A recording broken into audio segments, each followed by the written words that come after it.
नमस्कार दोस्तों, स्वागत है आप सभी का आपके अपने YouTube चैनल इनोवेटर्स अड्डा पर। आज जो मैं बहुत इंपॉर्टेंट टॉपिक लाया हूँ, इसमें बहुत लोगों का ड्रीम होता है कि मैं ड्रग इंस्पेक्टर फ्यूचर में बनूँ। ठीक है, तो मैंने कहा कि क्यों ना इसके बारे में बहुत सारी जानकारी दी जाए, क्योंकि बहुत लोगों का सपना है। सबसे बड़ी पोस्ट आप समझते हो कि फार्मेसी में सबसे अच्छी गवर्नमेंट, सबसे रिप्यूटेड जॉब है ये। तो चलिए इसके बारे में हम जानते हैं, ड्रग इंस्पेक्टर्स के बारे में। ठीक है, कि उनका सिलेक्शन कैसे होता है, उनका अपॉइंटमेंट कैसे होता है, क्या क्या एलिजिबिलिटी क्राइटेरिया होती है, कौन लोग डीआई नहीं बन सकते हैं। ठीक है, ड्रग इंस्पेक्टर्स की पावर क्या होती है, ड्रग इंस्पेक्टर की ड्यूटीज क्या होती है। ठीक है, ड्रग इंस्पेक्टर अगर किसी को गिल्टी पाता है, अगर कोई गलत आदमी काम करता हुआ पाया जाता है तो उसके ऊपर कैसे कार्रवाई होती है। This all things we are going to discuss in this lecture. इस चीज को देख के घबराइए मत, क्योंकि पोस्ट बहुत बड़ी है। तो जाहिर सी बात है, जब पोस्ट बड़ी है, इंसान का वहदा बड़ा है, तो काम भी आप एक बोर्ड में समेट नहीं सकते। This is just for your notes. जो भी दिख रहा है आप इसको नोट्स के लिए, मैं थोड़ी देर के लिए साइड हटता हूं, आप नोट बना लीजिएगा इससे स्क्रीनशॉट लेके। ठीक है, चलिए शुरू करते हैं हम। ड्रग इंस्पेक्टर, ठीक है, कि ड्रग इंस्पेक्टर की नियुक्ति कैसे होती है। सबसे पहले तो यही सवाल होता है कि ड्रग इंस्पेक्टर है कौन और इसकी नियुक्ति कैसे होती है, कौन करता है इनका सिलेक्शन ड्रग इंस्पेक्टर का। तो जो ड्रग इंस्पेक्टर होता है उसका सिलेक्शन होता है हमेशा किसके through, drugs and cosmetics act and rules के थ्रू। ठीक है, लेकिन अब ड्रग इंस्पेक्टर नियुक्त हो गया, अब उसके किसके अंडर में काम करेगा, तो there will be a controlling authority, CA, यानी एक कोई कंट्रोलिंग अथॉरिटी होगा, यानी जो बॉस होगा डीआई का, जिसके अंदर में ड्रग इंस्पेक्टर को काम करना होगा। जैसे कि हमारे देश में एक संस्था है CDSU, ठीक है, central drug standards control organization, CDSU। इसका काम होता है ड्रग्स का अप्रूवल देना, किसी ड्रग्स को बैन करना, ठीक है, किसी ड्रग्स को क्लिनिकल ट्रायल की अनुमति देना। तो वो कौन करता है, वो किसके थ्रू संस्था काम करती है, वो संस्था काम करती है ड्रग इंस्पेक्टर के थ्रू। जैसे हमारे देश का प्रधानमंत्री, चाहे जो भी प्रधानमंत्री हो, वो कैसे काम करते हैं, ब्यूरोक्रेसी के थ्रू। उसी तरीके से जो यहाँ का मुखिया है, जो देखता है ड्रग के बारे में, DCGI, वो कैसे काम करते होंगे, वो डिपार्टमेंट कैसे काम करता होगा, CDSU कैसे काम करता है, just with the help of drug inspector. ये बात आपको ध्यान रखनी है। चलिए ठीक है, तो अब ड्रग इंस्पेक्टर की हम सबसे पहले अपॉइंटमेंट देखते हैं, इसकी नियुक्ति कैसे होती है। जाहिर सी बात है, किसी आदमी को तो आप ड्रग इंस्पेक्टर बना नहीं दोगे, तो सबसे पहले उसके क्राइटेरिया होने चाहिए कि कौन ड्रग इंस्पेक्टर बन सकता है। तो क्वालिफिकेशन पर हम बात करते हैं, क्योंकि ये बड़ा चर्चित विषय रहता है कि सर ड्रग इंस्पेक्टर के लिए क्या क्या करना होगा। में बी फार्म वाले बच्चों का बहुत क्वेरी होता है। तो ड्रग इंस्पेक्टर के लिए आप ध्यान से देखिए, मैं सारी इंफॉर्मेशन लेके आया हूं, को घबराने नहीं, बोर्ड देख के। डिग्री इन फार्मेसी होने चाहिए, यानी कि जो बंदा डिप्लोमा इन फार्मेसी है, he or she is not eligible for the drug inspector. ये बात क्लियर हो जानी। Only bachelor degree B pharma is eligible for the drug inspector. ठीक है, डिग्री इन फार्मेसी और फार्मास्यूटिकल साइंसेस, फार्मास्यूटिकल साइंसेस में आपको डिग्री होनी चाहिए, और medicine with specialisation in clinical pharmacology, यानी कि फार्मेसी के अलावा अगर कोई मेडिसिन से बंदा, जैसे MBBS करते हैं, तो वैसे क्लिनिकल फार्माकोलॉजी से किसी ने मेडिसिन के स्पेशलाइजेशन किया हुआ है या फिर माइक्रोबायोलॉजी से किया हुआ है, then again he or she is eligible for the drug inspector. यानी कि यहां पे फार्मेसी वाला बंदा तो है ही, उसके साथ साथ ऐसा बंदा जो मेडिसिन में स्पेशलाइजेशन, क्लिनिकल फार्मेसी जिसका हो और माइक्रोबायोलॉजी हो, वो बंदा एलिजिबल होगा ड्रग इंस्पेक्टर के लिए। ठीक है, उसके अलावा आप देखते होंगे कि जब ड्रग इंस्पेक्टर की वैकेंसी निकलती है, तो कभी सेंट्रल गवर्नमेंट की वैकेंसी होती है, कभी स्टेट गवर्नमेंट की होती है। तो कहीं कहीं ये 18 मंथ का शेड्यूल सी का एक्सपीरियंस मांगते हैं, कहीं कहीं पर नहीं मांगते हैं, मिसिंग होता है, नहीं मांगते हैं। वो डिपेंड करता है कि जो ड्रग इंस्पेक्टर की नियुक्ति हो रही है कहां पे हो रही है, किस पर्पज के लिए हो रही है। तो अगर ड्रग इंस्पेक्टर की नियुक्ति इंस्पेक्शन और मैन्युफैक्चरिंग ऑफ शेड्यूल सी के कैटेगरी में, यानी कि कोई ऐसी इंडस्ट्री है जिसकी जांच करने के लिए, यानी कि for inspection of manufacturing of substance in schedule C, यानी कि उस बंदे की नियुक्ति शेड्यूल सी के अंडर में जो मैन्युफैक्चर होंगे उसकी जांच के लिए मैनली किया जा रहा है, तब उसके लिए एक्सपीरियंस मैंडेटरी हो जाता है। अगर इस बंदे की यहां पे नियुक्ति नहीं हो रही है, तो वहां पे केवल बी फार्मा से हमारा काम चल जाता है। तो ये क्वेरी आपके क्लियर होनी चाहिए कि कहां पे शेड्यूल सी एक्सपीरियंस जरूरी होता है, कहां पर नहीं होता है। इसीलिए वेरिएशन होता है, कभी शेड्यूल सी एक्सपीरियंस मांगता है कहीं कहीं, जैसे छत्तीसगढ़ के डीआई की वैकेंसी आई थी, वहां पे 18 मंथ का कोई एक्सपीरियंस नहीं मांगा था। राजस्थान में आई थी, वहां पे 18 मंथ का कोई एक्सपीरियंस नहीं मांगा था। लेकिन अभी उत्तर प्रदेश में आई थी, वहां पे 18 मंथ का एक्सपीरियंस मांगा था। तो जो एक्सपीरियंस होना चाहिए 18 मंथ का एक्सपीरियंस किसके लिए? For the inspection of manufacturing of substance in schedule C. अब ये शेड्यूल सी क्या बोला है? शेड्यूल सी आपको याद हो, इससे जस्ट पहले मैंने एक वीडियो बनाई हुई है जूरिस्प्रूडेंस में शेड्यूल्स, वो बहुत इंपॉर्टेंट टॉपिक है ड्रग इंस्पेक्टर से लेके। अब ये बताइए कि ड्रग इंस्पेक्टर में ये शेड्यूल सी ही आपको नहीं पता रहेगा तो ड्रग इंस्पेक्टर का काम कैसे करोगे? इसीलिए शेड्यूल्स बहुत जरूरी है और इसीलिए शेड्यूल पूछा जाता है ड्रग इंस्पेक्टर के एग्जाम में, फार्मासिस्ट के एग्जाम में पूछा जाता है। ठीक है, ये सारी चीज आपको याद रखनी चाहिए। यानी जो पिछले मैंने शेड्यूल सी की वीडियो देखी है, बनाई है, उसको आपको जाके देखना है शेड्यूल सी और समझना है कि शेड्यूल सी क्या होता है। सारी इंडस्ट्री का एक्सपीरियंस आपको नहीं लेना शेड्यूल सी में। जैसे मैं एक थोड़ा सा आइडिया आपको दे दूं, जैसे पैरेंटल्स, ऑप्थेल्मिक्स, इंसुलिन इंडस्ट्री, ये सब शेड्यूल सी के कैटेगरी के आते हैं। यानी कि टैबलेट के उसमें नहीं जाकर आप सेक्शन में इंडस्ट्रियल एक्सपीरियंस लेना आपको। इन सब स्पेसिफिक कैटेगरी जो कि बायोलॉजिकल प्रोडक्ट्स के अंदर आते हैं, उन्हीं का एक्सपीरियंस चलेगा 18 महीने का, यानी 1.5 साल का। ठीक है, लिखा हुआ 18 months experience of at least one of the substances specified in schedule C. अब शेड्यूल सी में कोई एक ही सब्सटेंस नहीं हो, जैसे मैंने इंसुलिन का नाम बताया, पैरेंटल्स बताया, ऑप्थेल्मिक्स बताया, तो या तो ऑप्थेल्मिक्स का आप ले लो, या तो पैरेंटल्स का ले लो, या इंसुलिन का, कोई एक सब्सटेंस का 18 मंथ का एक्सपीरियंस होना चाहिए। समझ गए? चलो दूसरी बात क्या कहते हैं, 18 months of experience in testing of at least one of the substance.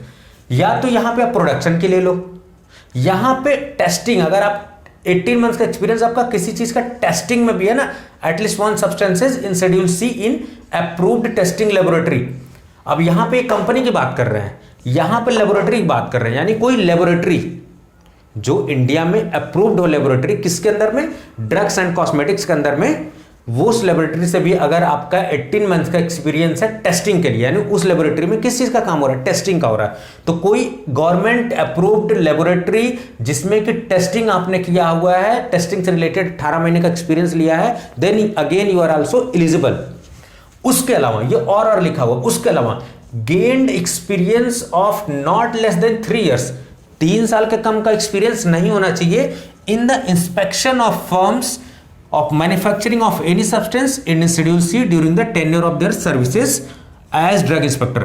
कभी कभी क्या होता है, ड्रग इंस्पेक्टर का ही प्रमोशन होता है, तो जैसे ड्रग इंस्पेक्टर कोई एडीआई का हो गया तो उसमें इसी तरीके को अगर प्रमोशन हो गया तो फिर वहां पे भी सीनियर पोस्ट के लिए आपसे ये एक्सपीरियंस भी चल जाएगा। यानी कि आपने पहले ड्रग इंस्पेक्टर की या उससे रिलेटेड पोस्ट पे किसी काम किया है जिसमें आपका 3 साल से कम का एक्सपीरियंस नहीं होना चाहिए of the firms manufacturing of any substance in schedule C during the tenure of their services as drug inspector. यानी कि ड्रग इंस्पेक्टर रहते हुए आपके 3 साल से कम का एक्सपीरियंस नहीं होना चाहिए ताकि आपको सीनियर पोस्ट पे फिर आगे ड्रग इंस्पेक्टर नियुक्त किया जा सके। ये बात आपको ध्यान रखनी है। यानी these are the basic criteria, आपको क्लियर होनी चाहिए क्या क्या चीजें मांगी जाती है। इसका मतलब कि कहीं कहीं बी फार्मेसी भी मांगता है, कहीं का एक्सपीरियंस मांगता है, ये दोनों चीज आपको देखने को मिलती है। तो बेहतर ये होगा कि अगर आप 18 मंथ्स का शेड्यूल सी का एक्सपीरियंस लेते हो, you will be in much benefit, आप बेनिफिट में रहोगे। ठीक है, चलिए ये तो हो गई क्वालिफिकेशन ड्रग इंस्पेक्टर की। अब ड्रग इंस्पेक्टर की नियुक्ति कैसे होती है? ड्रग इंस्पेक्टर की नियुक्ति होती है किसके तहत? ड्रग्स एंड कॉस्मेटिक्स एक्ट के तहत। तो उसमें कई सारे सेक्शन दिए होते हैं, जैसे हमारे देश का संविधान है उसमें बहुत सारे आर्टिकल्स दिए होते हैं। संविधान है उसमें पार्ट्स होते हैं, उसमें आर्टिकल्स होते हैं। जैसे किताब होती है, किताब में कई सारे चैप्टर होते हैं, उस चैप्टर के अंदर कुछ कॉलम होते हैं। उसी तरीके से हमारा संविधान है, संविधान में भाग होते हैं, उस भाग को चैप्टर्स बोलते हैं, उस चैप्टर के अंदर आर्टिकल्स होते हैं, कौन सी बात कहाँ लिखी गई है। ठीक है, उसी तरीके से जो ड्रग्स एंड कॉस्मेटिक्स एक्ट है उसमें सेक्शंस दिए हुए हैं। तो ये देखो लिखा हुआ अंडर सेक्शन 33G, यानी कि अगर कोई डीआई जिसकी नियुक्ति आयुर्वेदिक, सिद्धा या यूनानी ड्रग से रिलेटेड हो रही है, एलोपैथिक नहीं, आयुर्वेदिक, सिद्धा या यूनानी ड्रग टेक्निक में हो रही है या फिर पद्धति में हो रही है, तो उसकी नियुक्ति किसकी होगी? 33G के अंडर होगी। लेकिन इसमें क्या लिखा हुआ है? Under section 21। ये यूएस का मतलब अंडर सेक्शन 21, इसका मतलब हुआ in relation to any other drug और कॉस्मेटिक, यानी कि एलोपैथिक वाला। तो एनी में इन तीनों के अलावा कौन हो गया? एलोपैथिक वाला। तो जो एलोपैथिक फार्मासिस्ट जो होता है उसकी नियुक्ति अगर ड्रग इंस्पेक्टर के तौर पे हो रही है तो किस सेक्शन के तहत होगी? Under section of 21, under section 21 of drug and cosmetics act. ये बातें आपको याद रखनी है, ये राजस्थान के एग्जाम में 2018 में पूछा गया था, ये आपको याद रखनी है, ये सेक्शन पूछा जाता आपसे। चलिए ये समझ में आया। अब कौन से लोग ड्रग इंस्पेक्टर नहीं बन सकते हैं, ये बात समझने वाली बात है। देखो यहां मैंने लिखा who can not be appointed as drug inspector. Board देके घबराओ मत, मेरी बात को ध्यान से सुनो, मैंने सब चीजें प्लान में। Drug inspector is a very big post, आप एक चैप्टर में उसको दिखा नहीं सकते, ठीक है। चलो, तो कौन लोग ड्रग इंस्पेक्टर नहीं बन सकते, यानी कि ऐसा कोई आदमी जिसका फाइनेंशियल इंटरेस्ट हो इंपोर्ट में, मैन्युफैक्चर में, सेल में, आप ड्रग्स एंड कॉस्मेटिक्स में, यानी कि कोई बंदा जो पहले से इंपोर्ट कर रहा हो, मैन्युफैक्चर कर रहा हो, सेल कर रहा हो या कॉस्मेटिक्स में हो, तो उसकी नियुक्ति ड्रग इंस्पेक्टर के तौर पे नहीं हो रही थी। आप कहोगे सर मैं तो शॉप खोला हूँ, इंपोर्ट कर एक्सपोर्ट कर रहा हूँ, मेरी नियुक्ति नहीं, तो भाई आपको ड्रग इंस्पेक्टर होने के लिए फिर ये छोड़ना पड़ेगा, ये काम बंद करना पड़ेगा। आपके नियुक्ति के टाइम, आपके अपॉइंटमेंट के टाइम पे ये चीजें नहीं होनी चाहिए, समझ गए। यानी कि दोहरी बेनिफिट ले रहे हो ना, आप ड्रग इंस्पेक्टर भी हो और साथ साथ आपने कोई इंडस्ट्री मान लो खोल ली है और आपके नाम से कोई इंडस्ट्री चल रही है और आप ड्रग इंस्पेक्टर भी हो, तो कभी उस पर छापा पड़ने दोगे आप? कभी कोई गलत होगा तो कुछ भी आप क्राइटेरिया कुछ भी करा के पास करा लोगे, तो दोहरा बेनिफिट आपको नहीं दिया जाता। आप पद का फायदा उठा सकते हो, अपने पद का लाभ उठा सकते हो, इसलिए ये चीजें नहीं होनी चाहिए। ऐसा कोई बंदा जिसका इंटरेस्ट हो, फाइनेंशियल इंटरेस्ट हो इंपोर्ट में, मैन्युफैक्चर में, sale of drugs and cosmetics, वो नियुक्ति के समय नहीं चलेगा, वो ड्रग इंस्पेक्टर नहीं बन सकता। उसको बनने के लिए ये चीजें बंद करनी पड़ेगी, और क्यों करनी पड़ेगी मैंने आपको रीजन बता दिया। चलिए ये समझ गए हम इनकी नियुक्ति ये कैसे होती है, ये पूरा एक्सपीरियंस कैसे होता है, ठीक है। अब समझ में आती है कि ड्रग इंस्पेक्टर की पावर क्या है। भाई ड्रग इंस्पेक्टर इतनी बड़ी पोस्ट आप बनना चाहते हो, फार्मेसी में सबसे बड़ी पोस्ट के तौर पे आप देखते हो, सबसे बड़ी पोस्ट कहां आप जाते हो? DCGI, drug controller general of India. जैसे मैं आपको एग्जांपल से समझाऊं, अगर कोई IAS बंदा निकालता है तो वो सबसे बड़ी पोस्ट जिंदगी में सबसे ज्यादा तरक्की करके कहां जाएगा? Cabinet secretary. और अगर वहीं कोई IPS सर्विस लेता है तो सबसे बड़ी पोस्ट उसकी क्या है? DGP, director general of police. आजकल आप सुन रहे होंगे DGP of Bihar, DGP of UP. तो यानी कि आप अगर ड्रग इंस्पेक्टर या फार्मेसी करते हो तो कहां तक मैक्सिमम जा सकते हो? DCGI की पोस्ट तक जा सकते हो, ठीक है। तो DCGI भी कई लोगों की मदद से काम करते हैं ना, DCGI तो एक ही पोस्ट है ना, वो सबसे मेन मुखिया है, हेड हैं, तो वो भी किसी के काम, जैसे हमारे देश के प्रधानमंत्री हैं कैसे काम करते हैं? कैबिनेट मिनिस्ट्री के तहत काम करते हैं, और जो ब्यूरोक्रेसी है, जो DM है जिले जिले के, वहां काम करते हैं, उसी तरीके से काम करते हैं, अकेले तो काम नहीं करते। तो उसी तरीके से DCGI किसकी हेल्प से काम करेंगे? ड्रग इंस्पेक्टर की हेल्प से काम करेंगे। और ड्रग इंस्पेक्टर किसकी वजह से? असिस्टेंट ड्रग इंस्पेक्टर, फिर उसके बाद स्टाफ वगैरह सारी चीजें होती हैं, ये सारी चीजें। अब पावर जान लेते हैं कि ड्रग इंस्पेक्टर के पावर क्या है। किसी भी पद की पावर होती है ना, कि पावर क्या क्या हो सकते हैं ड्रग इंस्पेक्टर के, क्योंकि भाई कभी लोग मिसयूज भी करने लगते हैं इस चीज का। तो पावर क्या हो सकते हैं? Inspection of premises where drugs और कॉस्मेटिक बीइंग प्रिपेयर्ड, यानी ऐसी जगह जहां पे ड्रग्स एंड कॉस्मेटिक बनाई जा रही है, यानी इंडस्ट्री में, वहां पे इंस्पेक्शन कर सकते हैं आराम से। जहां पे दवा बन रही है आराम से इंस्पेक्शन DI कर सकता है। सिंपल कहने का मतलब, inspection of premises where any drug और cosmetic being sold, stocked, offered for sale या डिस्ट्रीब्यूटेड, यानी कि ऐसी जगह जहां पे दवाएं मैन्युफैक्चर हो रही हैं, सेल हो रही हैं, एक्सपोर्ट हो रही है, यहां पे देखो लिखा होगा, स्टॉक्ड हो रही हैं, ऑफर्ड फॉर सेल हो रही हैं, डिस्ट्रीब्यूटेड हो रही है, वहां पे ड्रग इंस्पेक्टर जांच कर सकता है। ये पावर है उसका, इट इज द राइट, ठीक है। उसके अलावा सैंपल ले सकता है ऑफ एनी ड्रग और कॉस्मेटिक एनी पर्सन डिलीवरिंग और बीइंग मैन्युफैक्चर्ड सोल्ड, वही बात, यानी कि वहां पे वो इंस्पेक्शन भी कर सकता है, और जहां पे मैन्युफैक्चरिंग हो रही है, सोल्ड किया जा रहा है, डिस्ट्रीब्यूट किया जा रहा है, वहां से सैंपल भी ले सकता है। समझ गए? सिंपल सी बात है, इतना लिखे हुए पर मत जाओ। ड्रग इंस्पेक्टर ऐसी प्रीमाइसेज, ऐसी जगह जहां पे मैन्युफैक्चरिंग हो रही है, सेल हो रहा है, उसका डिस्ट्रीब्यूशन हो रहा है, वहां पे वो इंस्पेक्शन कर सकता है जाके, उसके बाद वहां से सैंपल ले सकता है। ये उसकी पावर है ड्रग इंस्पेक्टर की। सर्च कर सकता है किसी पर्सन को who has secret about any person. किसी ने कह दिया भाई साहब ये गलत तरीके से इंडस्ट्री चला रहे हैं, इनके ऊपर काफी चीजें हैं, बहुत गलत तरीके से इंडस्ट्री को रन कर रहे हैं, तो उस बंदे को वो सर्च कर सकती है, ठीक है। जो बंदा गलत काम कर रहा है या जो बंदा इन्वॉल्व है किसी भी एक्टिविटी में। Enter any place in which offence related to manufacturing या सेल और बीइंग कमिटेड, यानी कि ऐसी जगह जहां पे कोई क्राइम कन्विक्ट हुआ है, कोई क्राइम कमिट हुआ है, हो गया है वहां पे क्राइम, कहां पे? वो मैन्युफैक्चरिंग इंडस्ट्री हो, चाहे स्टॉकिस्ट इंडस्ट्री हो, चाहे सेल वाली हो, चाहे डिस्ट्रीब्यूशन, कोई भी प्लेस हो जहां पे क्राइम कमिट हुआ है, वहां पे वो जा सकता है, एंटर कर सकता है और दखल अंदाजी कर सकता है। स्टॉप कर सकता है, सर्च कर सकता है एनी व्हीकल। अगर किसी गाड़ी में उसको शक है कि इसमें ड्रग्स जा रही है या बॉर्डर से कुछ भी हो रहा है, मामला कोई बात हो रही है, अगर उसको शक है तो शक के बिहाफ पे वो स्टॉप कर सकता है, उस गाड़ी को चेक कर सकता है, रुकवा सकता है। पुलिस तो करती ही है, उसके अलावा ड्रग इंस्पेक्टर भी रुकवा सकता है गाड़ी। इट्स हिज और हर पावर। एग्जामिन एनी रिकॉर्ड या रजिस्टर या डॉक्यूमेंट।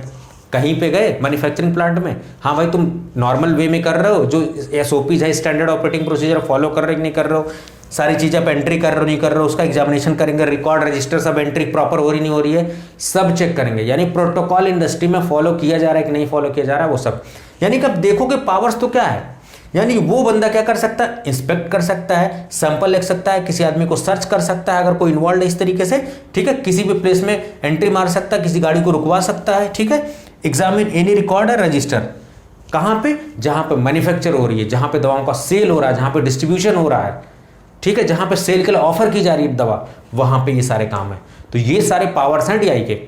आप कहते हो कि सर ये जब पावर्स DI के कहाँ से पता लगेंगे आपको, जब जूरिस्प्रूडेंस पढ़ोगे तब तो पता लगेगा ना। इसीलिए जूरिस्प्रूडेंस बहुत इंपॉर्टेंट सब्जेक्ट है DI बनने के लिए। जूरिस्प्रूडेंस पढ़ो, मैं आपको पढ़ा रहा हूँ, सारी चीज़ें पढ़ डालो और अच्छे से पढ़ा रहा हूँ। चलो अब इसके ड्यूटीज़ क्या हैं भाई। पावर तो है कि आपने पावर का अपने यूज़ किया, पावर कब यूज़ किया जाए, जब कोई गलत करे या आपको राइट मिला हुआ है, लेकिन उसके साथ साथ आपकी कुछ ड्यूटीज़ भी होती हैं कि आपको खुद से भी इनिशिएट लेना चाहिए, आपकी खुद की नैतिक जिम्मेदारी होती है। तो ड्यूटीज़ को 2 भाग में मैंने डिवाइड किया, शायद आपको बहुत अच्छे से नहीं दिख रहा हो, आप ध्यान से मेरी बात को सुनिए। Inspection of premises licence for sale, यानी कि ऐसी प्रीमाइसेस, ऐसी जगह जो सेल के लिए जिनको लाइसेंस दिया गया है, या inspection of manufacturing of drugs, यानी कि ऐसे प्रीमाइसेस जहां पे मैन्युफैक्चरिंग हो रही है ड्रग्स या कॉस्मेटिक्स की, ऐसी प्रीमाइसेस जहां पे सेल के लिए लाइसेंस दिया गया है। तो सबसे पहले हम सेल के लिए जो लाइसेंस दिया गया है वहां पे क्या ड्यूटी बनती है ड्रग इंस्पेक्टर की, और मैन्युफैक्चरिंग वाले इंडस्ट्री में क्या ड्यूटी बनती है ड्रग इंस्पेक्टर की। तो जब सेल वाली होती है तो ड्रग इंस्पेक्टर की ड्यूटी ये कहती है, अब ये ड्यूटीज कहाँ लिखी हुई है, ड्रग्स एंड कॉस्मेटिक्स एक्ट में लिखी हुई है पूरी, कि इंस्पेक्टर को 1 साल में कम से कम 1 बार उस जगह जाकर इंस्पेक्शन करना है। तो देखते होगे 1 साल में कभी ना कभी DI आपको दिख ही जाता होगा, जिनकी स्टॉकिस्ट के शॉप जो भी होगा, ठीक है। प्रोक्योर या सेंड फॉर टेस्ट या एनालिसिस, किसी भी सैंपल को अगर उसने लिया है तो उसको प्रोक्योर करना पड़ेगा, यानी उसका दाम देना पड़ेगा। अगर आधा किलो सैंपल लिया तो आधा किलो ले लेगा, उसका प्राइस चुकाएगा वो, ऐसा नहीं फ्री फोकट में ले लोगे, वो गवर्नमेंट का रूल है, उसको प्राइस देना पड़ेगा और टेस्ट या एनालिसिस के लिए भेज देगा। कहाँ, खुद नहीं करेगा ड्रग इंस्पेक्टर, लेबोरेटरी, मैंने कहा ना DNC एक्ट के अंदर में कुछ लेबोरेटरीज बनी हुई हैं, उस लेबोरेटरीज को वो भेज देगा। तो लेबोरेटरीज में कौन चेक करेगा, गवर्नमेंट एनालिस्ट। इसलिए गवर्नमेंट एनालिस्ट की पोस्ट जो होती है बहुत अच्छी पोस्ट होती है, आपको उसके लिए भी एग्जाम देना चाहिए, ठीक है। Investigate any complaint made in writing, अगर किसी ने कंप्लेंट लिखित में दे दी है कि भाई साहब ये गड़बड़ कर रहे हैं, यहाँ पे घोटाला हो रहा है, यहाँ पे इस तरीके की गड़बड़ हो रही है, दवाओं का जो स्मगलिंग हो रही है, किसी ने रिटर्न में दे दिया, तब भी उसकी नैतिक जिम्मेदारी बनती है को जाके टेस्ट करे, चेक करे, ठीक है। Maintain the record of and, क्या लिखा हो मैंने, detain all inspection and action, confuse मत हो। Maintain and record of inspection, यानी कि जहां जहां उसने इंस्पेक्शन किया है उसको लिखेगा वो कि मैंने ये इंस्पेक्ट किया, ये पाया और क्या एक्शन लिया गया है। सिंपल सी बात, इस पे मत जाओ, जहां आपसे इंस्पेक्शन किया उसके बारे में लिखेगा और क्या पाया उस जांच के दौरान वो भी लिखेगा। और मान लीजिए इस दौरान पे अगर कोई दवा बाहर से आई है, मान लो जैसे अमेरिका से आई, कुछ भी आई है, अगर गड़बड़ है उसमें, चाइना से आई है, उस पूरे पैकेज को डिटेन कर सकता है ड्रग इंस्पेक्टर, अगर उसके एरिया की बात है तो ही और सी कैन डिटेन, उसको अपने पास रख सकता है जांच के लिए। तो दीज आर द ड्यूटीज, किससे, सेल से रिलेटेड। चलो, inspection of manufacturing of drugs and cosmetics, ठीक। अब मैन्युफैक्चरिंग, अब जैसे यहाँ पे मैन्युफैक्चरिंग यूनिट गया, मैं एज ए ड्रग इंस्पेक्टर गया तो मैं मैन्युफैक्चरिंग यूनिट देखूंगा, SOPs फॉलो हो रहा नहीं हो रहा, जो बनी है उसका सैंपल ही तो लूंगा। क्या करूंगा मैं, सैंपल लूंगा, देखूंगा जो बनाया सही बनाया कि नहीं बनाया, तो मैं क्या करूंगा, सैंपल लूंगा। तो जो ड्रग इंस्पेक्टर होगा क्या करेगा, should pay fair price and written acknowledgement, यानी जो बंदा वहां होगा उसको एक फॉर्म होगा, उस फॉर्म को भरेगा कि मैंने ये सैंपल लिया है, इनके सामने लिया है, इनके जो मालिक हैं या ये एम्प्लॉय के सामने मैंने लिया है, और उसको एक्नॉलेजमेंट पर्ची एक दे देगा, एक्नॉलेज कर देगा कि इतने बज के इतने मिनट पे इस चीज का सैंपल लिया गया है, ठीक है, इनके सामने इनकी उपस्थिति में लिया गया है, उसको बोलेंगे फॉर्म नंबर 16, ठीक है। और बताएगा कि क्यों सैंपल ले रहा है, उसको शक हुआ या फिर साल भर में इंस्पेक्शन किया तो उसको लगा कि चेक करना चाहिए, तो वो पर्पस बताएगा डीआई कि किस पर्पस से कर रहा है। तो ये सारी बातें कहाँ लिखी जाएंगी, फॉर्म 16 में, यानी डीआई के पास एक फॉर्म नंबर 16 होगा, 16 होगा, उसमें ये सारी बातें लिखेगा कि ये सैंपल बनिया, इस तारीख को लिया, इतने बजे लिया, इनकी उपस्थिति में लिया, इस कारण से लिया। All regions he or C will discuss. ठीक है, अब उसके बाद सैंपल को ले लेगा तो सैंपल को 4 पार्ट में जनरली डिवाइड करता है, लेकिन अगर मैन्युफैक्चरिंग प्लांट से लिया है तो केवल 3 भाग में करेगा। अगर किसी दुकान से लिया सैंपल या कहीं कोई स्टोरेज फैसिलिटी से लिया तो 4 जगह सैंपल होगा उसका, लेकिन अगर मैन्युफैक्चरिंग से लिया है तो मान ली 3 प्लेसेस सैंपल होगा, यानी कि जो सैंपल लेगा उसको 3 जगह बांट देगा। अब सोचो बांटेगा कैसे, जैसे मान लो मैं ड्रग इंस्पेक्टर के तौर पे कहीं सैंपल इंडस्ट्री में, तो मैं सैंपल कुछ क्या करूंगा, कुछ अपने पास रख लूंगा, उसको ले जाकर कोर्ट में प्रस्तुत करूंगा। ठीक है, एक सैंपल जो है उस बंदे को भेज दूंगा, एक सैंपल जांच के लिए भेज दूंगा, ऐसे करूंगा कि नहीं करूंगा। तो वही तो सेम चीज है यार, समझने की जरूरत है। बस मैं एज ए ड्रग इंस्पेक्टर क्या करूंगा, एक सैंपल अपने पास रख लूंगा, अपने पास खाने के लिए नहीं, ताकि मैं कोर्ट में पेश कर सकूं कि ये सैंपल मैंने उस समय लिया था। और एक सैंपल कहां भेजूंगा, गवर्नमेंट एनालिस्ट को जहां जांच होने जाना है। एक सैंपल कहां भेजूंगा, उस बंदे को दूंगा जिससे लिया है मैंने। 3 सैंपल तो मैन्युफैक्चरिंग में कम से कम आप दोगे, 3 सैंपल। तो वो सैंपल कहां लेना है, अगर मैन्युफैक्चरिंग उसमें 3 पार्ट में डिवाइड करना है, यानी उस आदमी को देना है जिसका आपने सैंपलिंग किया है, एक गवर्नमेंट एनालिस्ट को जाएगा किसके लिए, टेस्ट होने के लिए, और एक आप रखोगे अपने पास किसके लिए, कोर्ट के लिए। समझ गए। तो जब आपने सैंपल लिए पर्सन के लिए, कोर्ट के लिए, तब आप कहां पे लोगे, फॉर्म नंबर 17, यहां पे 17 नंबर। और जैसे आपने गवर्नमेंट एनालिस्ट को जब भेजोगे तो 18 नंबर फॉर्म। ये याद रखना, जब आप सैंपल लेते हो, कारण बताते हो कि इनकी प्रेजेंस में ली गई है, फॉर्म नंबर 16। जब आप क्या करते हो, उस पर्सन को देते हो सैंपल, क्योंकि उसका सैंपल देते हो आप, फिर उसके बाद कोर्ट के लिए अपने पास रखते हो, तब आप कौन सा यूज करोगे, फॉर्म नंबर 17। लेकिन एक होता है फॉर्म नंबर 18, तो यानी एनालिस्ट को भी तो भेजा जाएगा, तो एनालिस्ट को भेजने के लिए फॉर्म नंबर 18 यूज करोगे। फॉर्म नंबर 18 भरोगे, सारी डिटेल भरोगे, और उस फॉर्म के साथ उस सैंपल को गवर्नमेंट एनालिस्ट के पास भेज दोगे, ताकि वो सैंपल का एनालिसिस करता रहे। ठीक है। चौथा एक बंदा होता है वारंटर, जो वारंटी लिया होता है वो वारंटर उसको बोलते हैं। ठीक है, कोई दिक्कत नहीं है।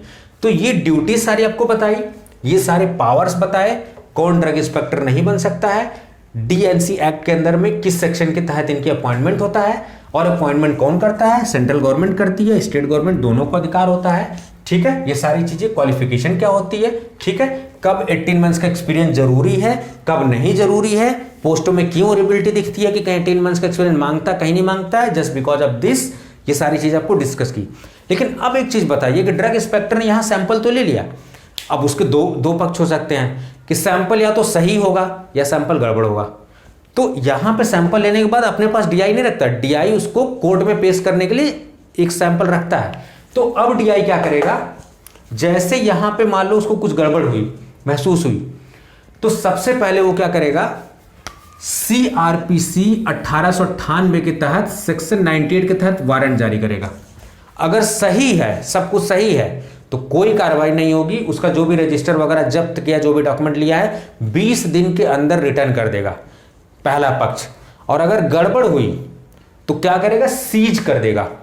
आएगा एक दिन, सारा उठा के पूरी फैक्ट्री सीज कर देगा, और सीज करने के बाद तुरंत इंफॉर्मेशन किसको देगा, जुडिशियल मजिस्ट्रेट को, और कार्रवाई के लिए भेज देगा। कार्रवाई किसके तहत होगी, सीआरपीसी 1898 ईस्वी के तहत सेक्शन 98 में आपको एक वारंट जारी होगा कि आपने ये गड़बड़ की है, इसके तहत आपको गिरफ्तार किया जाता है।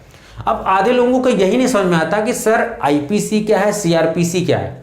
देखो, आईपीसी में पद्धति होती है कि अगर मान लो जैसे आप सीआरपीसी को पहले समझो, सीआरपीसी में किसी ने क्राइम कर दिया तो कितनी सजा होगी, कैसे सबूत इकट्ठे होंगे, क्या सारी चीजें, वो सारी चीजें होंगी, पुलिस कैसे कार्रवाई करेगी, कैसे सबूत होंगे, वो सब सारी चीजें आईपीसी में होती है। लेकिन अगर कन्विक्शन हो गया है तो इसको सजा कितनी देनी, क्या करना है, वो क्रिमिनल प्रोसीजर कोड में होता है। तो आईपीसी सीआरपीसी में थोड़ा सा ध्यान रखो आप। ठीक है, मान लो आपसे कोई गड़बड़ हुई, आपने किया है नहीं किया है, लेकिन पुलिस उस पर कैसे एक्शन करेगी, वो 24 घंटे के अंदर मजिस्ट्रेट को वो करेगी, वो सारी चीजें किसका है, वो आईपीसी के तहत हो रही है। लेकिन क्राइम एक बार हो गया कि हाँ मतलब ये फिक्स इसने क्राइम किया हुआ है, तो अब उसको सजा दिलाना, तो सजा दिलाने का काम कौन देगा, सीआरपीसी, क्रिमिनल प्रोसीजर कोड। ठीक है। तो जैसे आप नॉर्मली देखते हो कि कोई इंसान अगर किसी का शक हुआ, कोई बात हुई, तो पुलिस उसको उठा के ले जाती है। उठा के ले जाने के बाद उसके ऊपर एक्शन लेती है। तो 24 घंटे के अंदर उसको मजिस्ट्रेट को पास करना होता है, मजिस्ट्रेट को देना होता है। जो पास में जो जिला सत्र न्यायालय है, जो भी आपका न्यायालय है, वहां पे उसको मजिस्ट्रेट को हैंडओवर करना होता है 24 घंटे के अंदर। उसमें आने जाने का समय इन्वॉल्व नहीं होता है, ठीक है। तो 24 घंटे के अंदर मजिस्ट्रेट को दे देगा। आप पुलिस कस्टडी थे, आप जुडिशियल कस्टडी में चले गए हो, मजिस्ट्रेट के यहाँ उसको बोलते हैं जुडिशियल कस्टडी, और पुलिस की कस्टडी में पुलिस कस्टडी होती है, ठीक है। ये और पुलिस की मैंडेटरी है कि 24 घंटे के अंदर मजिस्ट्रेट को देना है अपने पास के मजिस्ट्रेट को। पुलिस अपने पास नहीं रखेंगे तो रात भर खाली आपके पास। और अक्सर इसीलिए जो ज्यादातर लोग करते हैं, गिरफ्तार कब करवाते हैं, बेल वेल ना मिले, फ्राइडे को करवाते हैं, ताकि सारी कोर्ट वोर्ट बंद रहे, जल्दी से बेल ना हो पाए, 2 दिन कम से कम जेल में सड़े बंदा, ठीक है। तो ये चीजें होती हैं। तो इसीलिए सीज करेगा तो सबसे पहले जुडिशियल मजिस्ट्रेट को तुरंत बताएगा। जैसे कि किसी आदमी को पुलिस पकड़ती है तो 24 घंटे के अंदर उसको मजिस्ट्रेट को देती है, उसको बोलते हैं जुडिशियल कस्टडी। उसके बाद अगर कुछ पूछना होता, कोई सवाल होता, कोई जवाब होता है, या कोई इंटेंशन होती मारने पीटने की, पुलिस कुछ भी होती है, उसको सबूत को बुलवाना होता है, तो फिर मजिस्ट्रेट को लिखती है वो कि हम इसको जो है कुछ घंटों के लिए चाहिए, मैं कुछ दिन के लिए चाहिए, हम अपने पास रखेंगे कुछ जांच पड़ताल करने के लिए। तो फिर वहां से क्या करता है वो, फिर वहां से पुलिस लेती है किसको, जुडिशियल कस्टडी से। जुडिशियल कस्टडी थे किस में लेती है, पुलिस कस्टडी में। चलो, तो ये सारी चीज समझ में आनी चाहिए आपको, ठीक। अब एक चीज और समझ में आनी चाहिए कि अगर कोई ड्रग इंस्पेक्टर गया सैंपल लेने, अगर उसके साथ आप मारपीट करते हो, सैंपल लेने नहीं देते हो, अभद्र व्यवहार करते हो, तो वो कार्रवाई कर सकता है, ठीक है। और उस कार्रवाई में 3 साल की सजा या फाइन या दोनों हो सकता है। ये डिपेंड करता है कि ड्रग इंस्पेक्टर का मूड कैसा है, किस तरीके से आपने कन्विक्ट किया उसको। तो ये सारी चीजें आपको पूरा पता होना चाहिए, ठीक है। किसके तहत होनी चाहिए कार्रवाई, ये क्या एलिजिबिलिटी क्राइटेरिया, पावर्स क्या है, ड्यूटीज क्या है। उम्मीद है कि आपको बहुत अच्छे से समझ में आएंगे सारी चीजें, इसीलिए जूरिस्प्रूडेंस पढ़ना बहुत जरूरी है, इट इज वेरी इंपॉर्टेंट। चलिए, उम्मीद है कि आपको ड्रग इंस्पेक्टर के बारे में पूरा ओवरऑल समझ में आया होगा। इस बोर्ड से डरिए मत, बिल्कुल। इस वीडियो को ज़्यादा से ज़्यादा लाइक करिए, शेयर करिए, कमेंट करिए। आपकी कोई राय परामर्श है तो आप बताइए। ज़्यादा से ज़्यादा दोस्तों को शेयर करिए अपने फार्मेसी फील्ड के, ताकि उनको पता लगे जो बच्चे DI की तैयारी कर रहे हैं उन्हें किस तरीके से तैयारी करनी चाहिए, ठीक है। उम्मीद करता हूँ कि आप शेयर करेंगे, बिल्कुल इस वीडियो को लाइक करेंगे, कमेंट करेंगे। इसी वादे के साथ मैं इस वीडियो को ख़त्म करना चाहूँगा, ठीक है। नमस्कार।